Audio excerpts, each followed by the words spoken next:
Yan naman mga idol, magtitimpla naman tayo ng pang-retouch ng varnish sa mga sa mga nagbarnish ka, tapos kinulayan mo, pag ginagawa mo kasi ng brush, natatanggal o na ano siya ng brush na natatangay.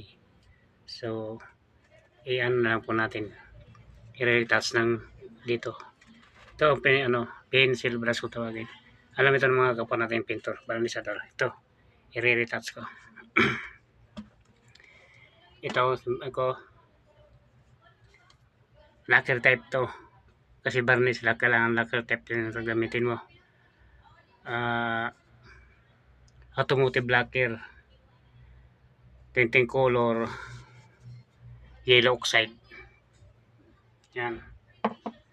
Tapos lacquer type din ito, pero kailangan para lacquer type.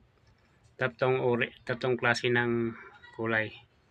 Binisan red naman ito, lacquer tinting color.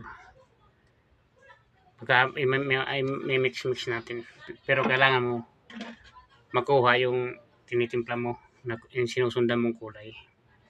Panghuli, kailangan dito nawawala yung lacquer type din ito, lamp black, tinting color, lamp black, automotive, lahat ito automotive. Kasi yung aking binabarnisan, lacquer type din. So dati yung ang ginamit ko kasi dalawang klase ito, may lacquer type, may oil naman. Kasi ang oil mas matagal matuyo, at saka pag hinanon mo na ng sealer, na siya, sumasama sa brush. Kaya ito nga aking gagawin, yung mga guhit ng natangay sa brush, yan ang aking i-retouch. Una man na yellow,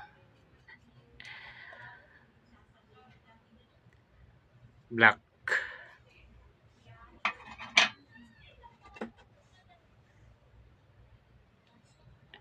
and red. So mix mo lang, mahogany kulay.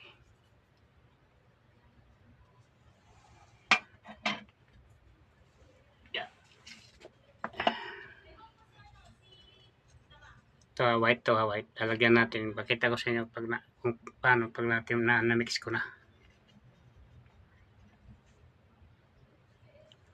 Yan na.